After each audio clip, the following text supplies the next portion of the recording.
जय Hind. UP triple AC पेट का 15 अक्टूबर के द्वितीय पाली का प्रश्न पत्र और उनके आंसर की ऑफिशियली आंसर की आ चुका है, तो उसका हम लोग मिलान कर लेते हैं कि किस प्रकार के प्रश्न पूछे गए हैं। तो पहला जो प्रश्न है, पंचतंत्र की कथाएं किसके द्वारा लिखी गई थी? तो इसका उत्तर है विष्णु शर्मा। दूसरा प्रश्न हम देखते हैं, गौतम बुद्ध ने सारनाथ में अपना पहला उपदेश दिया था। तो इस प्रश्न का उत्तर ऑफिशियली उत्तर है धम्मचक्र प्रवर्तन मुद्रा। अगला प्रश्न, निम्नलिखित में किस शासक के दरबारी कवि हरिसेन थे? तो इस प्रश्न का उत्तर है समुद्रगुप्त। फटाफट आप लोग अपने प्रश्न जो भी 15 अक्टूबर के द्वितीय पाली में प्रश्न एग्ज़ाम दिए हैं तो फटाफट अपना उत्तर मिला लें। चलिए अगला प्रश्न है, जजिया फिर से लगाने वाले मुगल शासक निम्नलिखित में से कौन थे? तो वो उनका उत्तर दिया हुआ है औरंगजेब।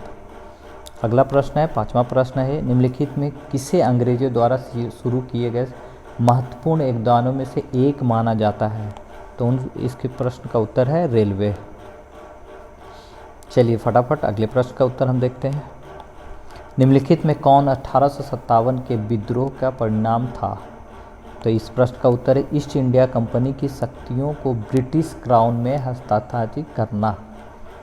अगला प्रश्न हम देखते हैं, 1930 में महात्मा गांधी द्वारा सविनय अवज्ञा आंदोलन शुरू करने का कारण क्या था? तो नमक कानून तोड़ने के लिए दांडी मार्च।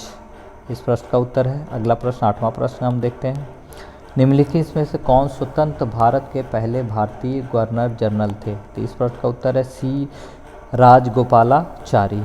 नौवां प्रश्न हम देखते हैं, निम्नलिखित में किस अधिनियम द्वारा बर्मा को भारत से अलग किया गया था? तो यह है भारत सरकार अधिनियम 1935। 10वां प्रश्न हम देखते हैं, भारत को ब्रिटिश नियंत्रण से मुक्त करने के लिए भारतीय राष्ट्रीय सेना INA का गठन किसने किया था? तो सुभाष चंद्र बोस ने INA का गठन किया था। 11वां प्रश्न पूछा गया था, निम्नलिखित में कौन पृथ्वी का सबसे बड़ा अंतःस्थलीय जल निकाय है? तो इस प्रश्न का उत्तर है कैस्पियन सागर। ज्योग्राफी से ये प्रश्न था। मैं अगर डिटेल से मैं क्वेश्चन डिस्कशन करूंगा तो काफ़ी लंबा वीडियो बन जाएगा, इसलिए मैं सिर्फ प्रश्नों को जांच करने के लिए सारे प्रश्नों का मैं उत्तर दे रहा हूँ। 12वां प्रश्न हम देखते हैं, सामान्य वर्षा में अचानक वृद्धि हो जाती है और कई दिनों तक लगातार जारी रहती है, इसे मानसून कहा जाता है। क्या कहा जाता है? फटना कहा जाता है, बादल का फटना या प्रस्फोट कहा जाता है। अगला प्रश्न 13वां प्रश्न है, GMT का पूर्ण रूप क्या है? इस प्रश्न का उत्तर है ग्रीनविच मीन टाइम। 14वां प्रश्न, प्रति 1000 लोगों पर जीवित जन्मों की वार्षिक संख्या को किस नाम से जाना जाता है? जन्म दर, क्रूड या जन्म दर के नाम से जाना जाता है। 15वां प्रश्न पूछा गया है, शगौन जंगल के भारत में किस राज्य में पाए जाते हैं? तो ये पाए जाते हैं मध्य प्रदेश में। 16वां प्रश्न, योजना आयोग के अंतिम उपाध्यक्ष थे श्री मानटेंग सिंह अहलूवालिया। 17वां प्रश्न, निम्नलिखित में से कौन सा क्षेत्र भारत का सबसे बड़ा नियोक्ता है? तो इस प्रश्न का उत्तर है प्राथमिक क्षेत्र। चलिए अगला 18वां प्रश्न हम देखते हैं, निम्नलिखित में से किस राज्य को हरित क्रांति के लिए भारत में आरंभ स्थल के रूप में चुना गया था? तो इस प्रश्न का उत्तर है पंजाब। अगला प्रश्न, 1969 में प्रमुख निजी बैंकों का राष्ट्रीयकरण किया गया था। तो इस प्रश्न का उत्तर है इनमें से कोई नहीं। 20वां प्रश्न, 1991 के आर्थिक सुधारों के बाद उद्योग विशेष रूप से सार्वजनिक क्षेत्र के लिए आरक्षित थे। तो इस प्रश्न का उत्तर है परमाणु ऊर्जा उत्पादन। 21वां प्रश्न आप देख लीजिए और मिलान कर लीजिए कि आपके कितने प्रश्न सही हो रहे हैं, ताकि आपको पता चल सके कि पेट में आप कितना स्कोर कर सक रहे हैं। निम्नलिखित में से कौन सा अनुच्छेद अल्पसंख्यकों के हितों का संरक्षण के लिए है? तो तो ये आर्टिकल क्या है 29, अनुच्छेद 29। 22वां प्रश्न हम देखते हैं, 42वें संशोधन के माध्यम से संविधान में कौन सा नया डीपीएसपी राज्य नीति निर्देशक सिद्धांत जोड़ा गया? तो इस प्रश्न का उत्तर है समान न्याय और निःशुल्क विधिक सहायता। 23वां प्रश्न संविधान से है, निम्नलिखित में से कौन से मौलिक कर्तव्य हैं? तो सभी। इन प्रश्न का उत्तर क्या है? सभी। चलिए अगला प्रश्न हम देखते हैं 24वां, अनुच्छेद 245 के अनुसार संसद का कार्य क्या है? कानून बनाना। 25वां प्रश्न, सरकारिता आयोग निम्नलिखित में किससे संबंधित है? सरकारिया आयोग निम्नलिखित में से किससे संबंधित है? केंद्र और राज्य से संबंधित है ये। 26वां प्रश्न साइंस से है, भौतिकी से, प्रकाश वर्ष का एक मात्रक है, वो क्या है? तारकीय दूरी, स्टेलर डिस्टेंस। 27वां प्रश्न जो कि रसायन विज्ञान से, सभी अम्लों में समान तत्व होते हैं, तो क्या सभी अम्लों में हाइड्रोजन होते हैं? 28वां प्रश्न हम देखते हैं, नॉन स्टिक खाना पकाने के बर्तन से किससे लेपित होता है? तो ये टेफ्लॉन से लेपित होता है। 29वां प्रश्न हम देख लेते हैं, पर्यावरण से है, निम्नलिखित में कौन सबसे बुद्धिमान स्तनधारी है? पर्यावरण कह सकते हैं या बायोलॉजी भी कह सकते हैं। तो इस प्रश्न का उत्तर है डॉल्फिन। चलिए 29 प्रश्न हम देख चुके हैं। 30वां प्रश्न बायोलॉजी से ये भी है, पौधों का विकास किससे प्रभावित होता है? तो इस प्रश्न का उत्तर है प्रकाश की गुणवत्ता, मात्रा और अवधि। अगला प्रश्न जो कि मैथमेटिक्स से है, अगला प्रश्न, दिए गए भिन्नों में सबसे बड़ा कौन सा भिन्न है? तो इस प्रश्न का उत्तर क्या है? 11/13। ठीक है, अंतर निकाल के इसको प्रश्न का उत्तर हम दे सकते हैं। चलिए 32वां प्रश्न है, ये भी दशमलव संख्या से पूछा गया है। ठीक है, फार्मूला लगाकर इसका हम हल कर सकते हैं। 7.9। मैंने डिटेल से सारे प्रश्नों को आगे कई वीडियो में मैंने दिया है, तो वहाँ आप देख लेंगे कैसे प्रश्नों को हल किया जाता है। 33वां प्रश्न, यहाँ मेरा काम है कि सारे प्रश्न के उत्तर कौन से है ये बताना। ठीक है, ये भी प्रतिशत से क्वेश्चन है। एक परीक्षा में 70% अभ्यर्थी भौतिकी में उत्तीर्ण हुए, 80% उत्तीर्ण हुए हैं। यदि इन दोनों विषयों में 55% अभ्यर्थी उत्तीर्ण हैं तो दोनों विषय कितने हुए हैं? तो इसके उत्तर क्या है? 5%। अगला प्रश्न औसत से है। ठीक है, 308, 125, 45, 120 और 102 का औसत। इस प्रश्न का उत्तर है 140। अगला वर्गमूल निकालना है, दिए गए संख्याओं का क्या निकालना है? वर्गमूल निकालना है। ठीक है, तो इस प्रश्न का उत्तर है करनी में 5 - 2। अगला प्रश्न का उत्तर, अगला प्रश्न हिंदी से पूछा गया है, स्वल्प का संधि विच्छेद क्या होगा? तो इसका उत्तर है शु प्लस अल्प। अगला 37वां प्रश्न, इति का सही अर्धभेद है समाप्ति या विघ्न? इस प्रश्न का सही उत्तर है। ठीक है, अगला चलिए देखते हैं हम 38वां प्रश्न, हिंदी से है, ईश्वर में विश्वास रखने वाला शब्द के समूह के एक शब्द क्या होगा? आस्तिक। जो ईश्वर में विश्वास रखता है उसको आस्तिक कहते हैं। ठीक है, अगला प्रश्न का उत्तर हम देखते हैं, स्थावर का विलोम जंगम। 40वां प्रश्न हम देखते हैं, बिल्ली को पहले ही दिन मारना चाहिए का अर्थ है भय का शमन शुरू में ही कर देना चाहिए, यानी जो भी भय होता है। अगला प्रश्न अंग्रेजी से लिया गया है, ये वैलेंटाइन डे पर आधारित है। 14 फरवरी को मनाया जाता है, ये सेलिब्रेशन किया जाता था। इसको ध्यानपूर्वक, आई होप कि आप पढ़ लिए होंगे। इसको अच्छी तरह से पढ़ने के बाद इनके प्रश्नों का उत्तर हम देते हैं। According to the passage is Valentine Day officially a holiday? Officially holiday नहीं होता है, इसका नो उत्तर है। अगला प्रश्न का उत्तर हम देखते हैं, according to the passage what do school children gift their teacher? इस प्रश्न का उत्तर है थैंक्स यू कार्ड। अगला प्रश्न, choose the correct synonyms of the tame का सिनोनिम्स पूछा है, तो इसका है डोकाइल। अगला प्रश्न, choose the correct antonyms of the rapid? इस प्रश्न का उत्तर है टार्डी। चलिए आगे देखते हैं, give one word substitution for the following. इस प्रश्न का उत्तर है one who is the difference to pleasure या पेन। इस प्रश्न का उत्तर है स्टोइक। चलिए अगला प्रश्न जो है कथन निष्कर्ष से क्वेश्चन पूछा गया है। दोनों कथनों को पढ़ें और निम्नलिखित कथनों के बीच के संबंध दर्शाएं। लैपटॉप निर्माण कंपनी हाल ही में कीमतों वृद्धि है, सरकार ने आजमगढ़ शुल्क क्या बढ़ाया है। तो इस प्रश्न का उत्तर है कथन 2 और कथन 1 प्रभाव डालता है। अगला प्रश्न हम देखते हैं। अगला प्रश्न रीजनिंग का प्रश्न है, ये रक्त संबंध से है, लगभग सभी पालियों में पूछे गए हैं। एक तस्वीर की ओर इशारा करते हुए ए ने अपने दोस्त बी से कहा वह मेरी माँ के पिता की इकलौती बेटी है। तो ए फोटोग्राफर वाले व्यक्ति से किस प्रकार संबंधित है। तो इस प्रश्न का उत्तर है बेटा। 48 प्रश्न देखते हैं। निम्नलिखित प्रश्न में दिए गए विकल्पों में से असंगत का चयन करिए। तो इसमें असंगत कौन है 301। चलिए फटाफट अगले प्रश्न का उत्तर हम देखते हैं। 1 जनवरी 2006 को रविवार था, तो 1 जनवरी 2010 को समाप्त कौन सा दिन होगा। तो इस प्रश्न का उत्तर है शुक्रवार। चलिए अगला कोडिंग डिकोडिंग से प्रश्न पूछा गया है।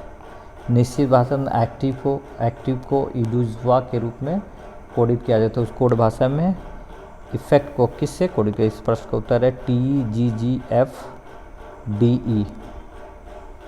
चलिए अगला प्रश्न हम देखते हैं करंट से। भारत गौरव पर्यटन 10 को जून 2022 में रामायण सड़की के हिस्से रूप में भारत और किसके बीच हरी झंडी ठीक है दिखाकर रवाना किया गया था। इस प्रश्न का उत्तर है नेपाल। चलिए अगला प्रश्न हम देखते हैं। भारत ने दोनों देशों के बीच मजबूत और दीर्घकालीन साझेदारी के निर्माण के चल रहे प्रयासों के तहत निम्नलिखित में किस देश को 75 एम्बुलेंस और 17 स्कूल बसें उपहार में दी थी। किसको दी थी। तो इसका उत्तर है नेपाल। अगला प्रश्न देख लेते हैं हम लोग। जून 2022 में भारत ने निम्नलिखित किस देश के साथ कॉमनवेल्थ डिप्लोमेसी एकेडमिक प्रोग्राम की घोषणा की थी। किसके साथ की थी। यूके के साथ की थी। चलिए नेक्स्ट प्रश्न हम देखते हैं। डैश दिया हुआ है। कंपनी ने IF हेलीकॉप्टरों के लिए ADS की आपूर्ति हेतु एक बेलारूसी कंपनी और उसके सहायक कंपनी के साथ एक समझौता ज्ञापन हस्ताक्षर किए थे। तो भारत इलेक्ट्रॉनिक्स लिमिटेड इस प्रश्न का उत्तर है। चलिए अगला हम देखते हैं। निम्नलिखित किस भारतीय राज्य ने नारी को नमन नाम से एक नई योजना शुरू की थी। तो इस प्रश्न का उत्तर है हिमाचल प्रदेश। 56 निम्नलिखित किस राज्य सरकार ने 5000 रुपये की काशी यात्रा सब्सिडी शुरू की थी। तो इस प्रश्न का उत्तर है कर्नाटक। अगला प्रश्न हम देखते हैं। 57 प्रधानमंत्री नरेंद्र मोदी ने निम्नलिखित किस जिले में डॉक्टर संपूर्णानंद स्पोर्ट्स स्टेडियम में कार्यक्रम में 1800 करोड़ रुपए की योजना का उद्घाटन और शिलान्यास किया था। इस प्रश्न का उत्तर है वाराणसी। अगला प्रश्न हम देखते हैं। किस संस्थान ने India's booming gig and platform economic success से एक रिपोर्ट जारी किया था। तो नीति आयोग। नीति आयोग से मैंने देखा कि हमेशा एक प्रश्न पूछे गए हैं। अगला प्रश्न निम्नलिखित कौन सा राज्य सरकार सिंगल एंट्री मल्टीपल एग्जिट के विचार पर एक एजुकेशन टाउनशिप बनाने की योजना बना रहा है। तो ये उत्तर प्रदेश इस प्रश्न का उत्तर है। चलिए अगला प्रश्न हम देखते हैं। छात्र प्रस्तुति के लिए एक नया डिजिटल प्लेटफॉर्म कैंपस पावर किस बैंक द्वारा जारी किया गया या लॉन्च किया गया था। ICICI bank.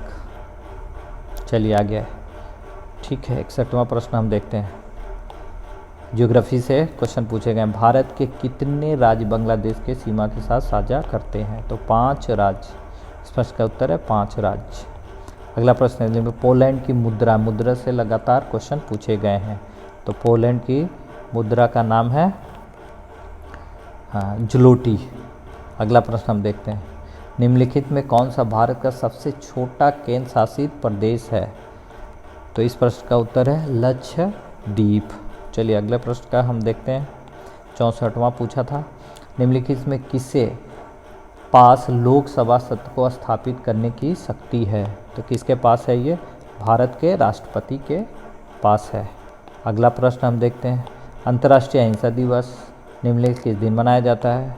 2 अक्टूबर को मनाया जाता है। इस प्रश्न का उत्तर है अगला प्रश्न हम देखते हैं, वास्को डी गामा का मकबरा भारत के किस स्थान पर स्थित है? तो कहाँ स्थित है ये? कोचीन, केरल में स्थित है। चलिए अगला प्रश्न हम देखते हैं, उत्तर प्रदेश का एक लोकप्रिय शास्त्रीय नृत्य है, तो क्या है ये? कथक। अगला करंट से है, थॉमस कप से किससे संबंधित है? तो थॉमस कप किससे संबंधित है? बैडमिंटन से संबंधित है। अगला प्रश्न हम देखते हैं, प्रसिद्ध पुस्तक विंग्स ऑफ फायर किसकी आत्मकथा है? तो ये किसकी आत्मकथा है? एपीजे अब्दुल कलाम। अगले प्रश्न, ग्लोबल वार्मिंग का अपेक्षित परिणाम, इस प्रश्न का उत्तर क्या है? सभी। चलिए अगला जो है 71 से 75 के बीच में, ये आपके हिंदी के पैराग्राफ से क्वेश्चन पूछे हुए हैं। आजकल पढ़े लिखे नागरिकों को विदेशी संस्कृति और जीवन अपनी ओर सर्वाधिक आकर्षित कर रही है, इसके लिए माता पिता का भी सपना होता है। ठीक है, तो इसको अच्छी तरह से आप लोग देख लेंगे, पढ़ लेंगे, और इसी के आधार पर प्रश्न पूछे गए थे। ठीक है, माँ बाप और उनके बच्चों पर आधारित ये प्रश्न थे। ठीक है, तो प्रश्न को देखते हुए प्रश्न का जो उत्तर आ रहा है अब ध्यान से देख लें, आजकल पढ़े लिखे नवयुवक विदेश क्यों जाना चाहते हैं? सर्वाधिक सबल तर्क कौन सा लगता है? तो ये प्रश्न का उत्तर है माँ बाप का सपना पूरा करने, सुख चैन जिंदगी बसर करने, समाज में प्रतिष्ठा बढ़ाने के लिए। ठीक है, एकदम नॉर्मल टाइप के प्रश्न है ये। अगला प्रश्न देखिए, विदेश में जा बसे बच्चों के व्यवहार परिवर्तन के लिए कौन दोषी है? अनुच्छेद को ध्यान में रखते हुए सर्वाधिक प्रबल तर्क क्या होगा? अधूरे संस्कार। ठीक है, अगला प्रश्न हम देखते हैं, विदेश में जा बसे बच्चों के माँ बाप अपने द्वारा भोगे जाने वाले कष्टों और दुश्चिंतनों की चर्चा किसी से क्यों नहीं करते? ठीक है, तो इस प्रश्न का उत्तर है जग हंसाई से बचने के लिए। अगर इस प्रश्न को बिना पैराग्राफ पढ़े हुए भी बनाएं तो बन सकता है, क्योंकि ये सामाजिक दृष्टिकोण पर आधारित प्रश्न पूछे गए हैं। बच्चों की शिकायत है कि माँ बाप पत्नी और बच्चों के साथ एडजस्ट नहीं करते, अपनी पुराने ज़माने की चीज़ों को यहाँ थोपना चाहते हैं, इसके लिए कौन सही में दोषी है? दो पीढ़ियों का अंतर। अगला प्रश्न हम देखते हैं, इस प्रकार के व्यवहार से वे हमारे साथ कैसे रह पाएंगे? यहाँ से कौन से व्यवहार की ओर संकेत करते हैं? उनकी संतान उन्हें अपने साथ नहीं रख पाती। तो इस प्रश्न का उत्तर है बच्चों के परिवार के सदस्यों, पत्नी और उनके बच्चों के रहन सहन, खान पान, पहनावे, चाल चलन पर एतराज़ और कटाक्ष करते हुए। चलिए, तो इसी प्रकार से दूसरा पैराग्राफ है, ये भी लगभग 76 से 80 तक का पैराग्राफ है। आज परिवारों का विघटन होता जा रहा है, परिवार सीमित और छोटे होते जा रहे हैं, परिवार पर ही आधारित अगला पैराग्राफ भी है, उससे जुड़े हुए प्रश्न पूछे गए हैं। इतने लटान मिलने के बावजूद आज नई पीढ़ी के बच्चे असहनशील होते जा रहे हैं, तो इस पैराग्राफ को मेरे ख्याल से आप अच्छी तरह से देख लेंगे और उसी के आधार पर प्रश्नों के उत्तर दिए गए हैं। चलिए, तो हम देखते हैं कैसे प्रश्न है। ठीक है, आज के बुजुर्गों के बदले समय के कौन सी सर्वोचित मांग है जिससे वे चैन से अपना बुढ़ापा काट सकें? तो इस प्रश्न का उत्तर है बुजुर्ग बुढ़ापे के लिए कुछ अर्जित करके रखें और अगली पीढ़ी के सदस्यों पर बोझ ना बने और अपनी राय ना थोपें। ठीक है, अगला प्रश्न हम देखते हैं, कौन से माँ बाप अपने घर में दीनहीन से होकर बच्चों का मुंह नहीं ताकते? जो माता पिता बदलते समय के साथ अपने आप को बदलते लेते हैं और बहू बेटों उनके परिवार को उचित सम्मान देते हैं। अगला प्रश्न, माता पिता द्वारा प्यार, दुलार एवं समस्त संसाधनों के जाने के बावजूद आज की युवा पीढ़ी से वह आत्मीयता गायब है जो पुरानी पीढ़ी तक विद्यमान थी। इसका सबसे उचित कारण क्या हो सकता है? तो इस प्रश्न का उत्तर है पीढ़ियों के अंतरण के कारण जीवन मूल्यों के बदलने से युवा पीढ़ी दूरदर्शी और सहनीय होती जा रही है और की ग्रहणशीलता कम होती जा रही है। चलिए देखते हैं अगला प्रश्न, पैराग्राफ से ही है, कौन से बच्चे अपने माता पिता को वृद्धाश्रम भेज देने की बात करते हैं? जो बच्चे संस्कारहीन और अविवेकी हैं और अपने भविष्य को नहीं देख पाते। ठीक है, तो नॉर्मल सामाजिक प्रश्न पूछे गए हैं। चलिए आगे हम देखते हैं, एक और है प्रश्न पैराग्राफ से ही है, संतान के साथ रहने की इच्छा होते हुए भी कई माँ बाप के अकेले रहने का कारण कौन सा है? सबसे सबल तर्क कौन सा है? माँ बाप का संतान और उसके परिवार के प्रति रूखा व्यवहार, वाणी, असंयम, बहू बेटों की ज़िंदगी में ज़्यादा दखलंदाजी। ये देखा जाए तो बेसिक रूप से प्रश्न पूछे गए थे। अब चलिए DI का प्रश्न बहुत इंपॉर्टेंट है, जिसने भी DI किया है तो उसका सिलेक्शन पक्का है। तो 2011 से 15 तक 4-5 जिलों के प्रतियोगिता परीक्षा में उपस्थित उत्तीर्ण और चयनित उम्मीदवारों की संख्या के आंकड़े दिए हुए हैं। जिला A डिस्ट्रिक्ट दिया हुआ है, जिला B दिया हुआ है, जिला C दिया हुआ है। वर्ष 2001 की बात है, 2012, 13, 14, 15 और डिस्ट्रिक्ट D और E, यानी इतने सारे डिस्ट्रिक्टों के वर्ष 11 से लेकर 12, 13, 14, 15 तक के सारे उपस्थित कितने हुए, उत्तीर्ण, चयनित, ये सब डाटा पूरी तरह से दिया गया है। तो चलिए हम देखते हैं, पहला प्रश्न इससे जुड़ा हुआ है, इसका उत्तर क्या है? ठीक है, किस जिले के लिए विगत वर्षों में चयनित उम्मीदवारों की औसत संख्या न्यूनतम है? तो इस प्रश्न का उत्तर है जिला E। चलिए अगला प्रश्न हम देखते हैं। जिला D से उत्तीर्ण उम्मीदवारों का प्रतिशत जिला D से उपस्थित होने वाले की तुलना में किस वर्ष में सबसे कम है? तो इसका प्रश्न का उत्तर है 2013। 83 का प्रश्न हम देखते हैं। वर्ष 2011 में किस जिले में उपस्थित उम्मीदवारों की तुलना में चयनित उम्मीदवारों का प्रतिशत सबसे अधिक था? तो इस प्रश्न का उत्तर है जिला A। 84 प्रश्न, समीक्षाधीन अवधि के दौरान जिला E से चयनित उम्मीदवारों की संख्या इस अवधि के दौरान जिला A से चयनित उम्मीदवारों की संख्या का लगभग कितना प्रतिशत है? 88.54%। अगला प्रश्न, जिला C से चयनित उम्मीदवारों का प्रतिशत जिला C से उत्तीर्ण उम्मीदवारों की तुलना में किस वर्ष में सबसे अधिक है? तो इस वर्ष का उत्तर है 2012। चलिए अब नेक्स्ट तालिका की बात हम करते हैं। 86 से 90 तक भी ये भी तालिका से क्वेश्चन पूछे गए थे। 5 महीनों के दौरान 5 कंपनियों द्वारा बेचे गए उत्पादों पर आधारित है।